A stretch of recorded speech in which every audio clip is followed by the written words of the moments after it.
അപ്പൊ എന്തായാലും ആദ്യം തന്നെ എല്ലാവർക്കും ഒരു വിഷു ആശംസ നേരുകയാണ്. പേര് മുഹമ്മദ് ഇജാസ്, സ്വദേശം കണ്ണൂർ ജില്ലയിൽ മട്ടന്നൂരിലാണ്.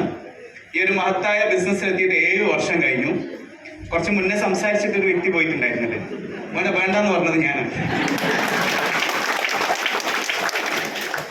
ബേസിക്കലി ഞാനൊരു സോഫ്റ്റ്വെയർ എഞ്ചിനീയർ ആണ്. സ്വന്തമായിട്ടൊരു സോഫ്റ്റ്വെയർ കമ്പനിയൊക്കെ നടത്തിക്കൊണ്ടിരിക്കുമ്പോഴാണ് ഈ ബിസിനസ്സിലേക്ക് കടന്നു വരുന്നത്. സത്യം പറഞ്ഞു കഴിഞ്ഞാൽ കടന്നു വന്നു എന്ന് പറയുന്നതിനേക്കാളും നല്ല നിങ്ങൾ എന്നെ കമ്മ്യൂണിസ്റ്റ് ആക്കി എന്ന് പറഞ്ഞ പോലെ ഒരു മുബാറക് എന്ന് പറയുന്ന വ്യക്തി എന്നെ മൈലേജ് സ്റ്റൈൽ ബിസിനസ്സിലേക്ക് കൊണ്ടുവന്നു എന്ന് പറയുന്നതായിരിക്കും കറക്റ്റ്.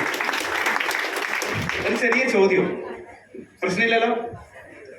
നിർബന്ധം സഹിക്കാൻ പറ്റാത്ത ഈ ഹാളിലേക്ക് എത്തിയ ആളുകളൊന്ന് കൈകൊക്കും. സത്യസന്ധത പാലിക്കുക. നിർബന്ധം സഹിക്കാൻ പറ്റാതെ മനസ്സിൽ കുറച്ച് തെറിയൊക്കെ വിളിച്ചുകൊണ്ട് ഇതാ ഞാൻ പറയാം, എല്ലാവരും സത്യസന്ധമായിട്ട് പറയണമെന്ന് പറഞ്ഞത്.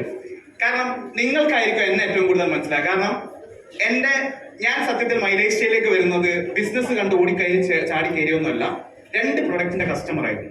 നമ്മുടെ നെയ്മിന്റെ സോപ്പും ടൂത്ത് പേസ്റ്റും ഇത് ഉപയോഗിച്ച് ഇതിന്റെ കസ്റ്റമർ ആയിരുന്നു. ഒന്നാമത്തെ കാര്യം എന്ന് വെച്ച് കഴിഞ്ഞാൽ ഈ നമ്മുടെ ഓൺലൈനോടെ ടൂത്ത് പേസ്റ്റിൽ എൻ്റെ ഉമ്മാക്ക് നല്ല റിസൾട്ട് ഉണ്ട്. ഗം ബ്ലീഡിംഗ് എന്ന് പറഞ്ഞാൽ ഈ പല്ലിന്ന് ബ്ലഡ് വരുന്ന ഒരു പ്രശ്നമാക്കുണ്ടായിരുന്നു. കണ്ടിന്യൂസ് യൂസ് ചെയ്ത സമയത്ത് ഈ പ്രശ്നം മാറിയതപ്പോൾ ആളാണ് എന്നോട് പറഞ്ഞത് ഈ പ്രോഡക്റ്റ് നമുക്ക് കണ്ടിന്യൂസ് കിട്ടാൻ എന്താ ചെയ്യണ്ടേ. ഞാൻ പറഞ്ഞ എനിക്ക് എൻ്റെ ഫ്രണ്ടിന്റെ അളിയനാണ് എനിക്ക് ഈ പ്രോഡക്റ്റ് കൊണ്ടുതരുന്നത്, മുബാറക് എന്നാണ് പേര്. ഞാൻ ആളെ രണ്ടാമത് വിളിക്കാം, നമുക്ക് കുറച്ചധികം വാങ്ങിച്ചു വന്ന് എൻ്റെ വീട്ടിൽ നിന്ന് പറഞ്ഞ സമയത്ത് ഞാൻ കുറച്ചധികം പ്രോഡക്റ്റ് വാങ്ങുമ്പോൾ അദ്ദേഹം അതിന്റെ കൂടെ വന്നിട്ട് എന്തും കൂടി എനിക്ക് തന്നു, ബിസിനസ് പ്ലാനും കൂടി തന്നു.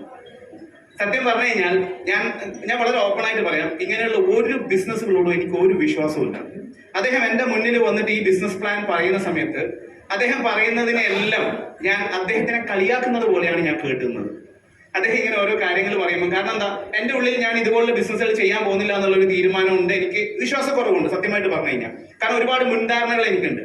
അതുകൊണ്ട് ഞാൻ ഇത് സ്റ്റാർട്ട് ചെയ്യൂല എന്നുള്ള തീരുമാനം. പക്ഷെ അദ്ദേഹം വളരെ ആത്മാർത്ഥമായിട്ട് പറയുന്നുണ്ട്. എൻ്റെ ഏറ്റവും അടുത്ത സുഹൃത്തിന്റെ ഒരേ ഒരു പങ്കയുടെ ഭർത്താവ്. അപ്പോൾ പിണക്കാതെ പറഞ്ഞു വിടണം എന്നുള്ള ഉദ്ദേശം മാത്രമേ എനിക്കുള്ളൂ. പക്ഷെ അദ്ദേഹം പറയുന്നതിനൊക്കെ ഞാൻ വെറും മൂളൽ മാത്രമായിരുന്നു. അദ്ദേഹം വരുമാനം പറയാൻ തുടങ്ങി.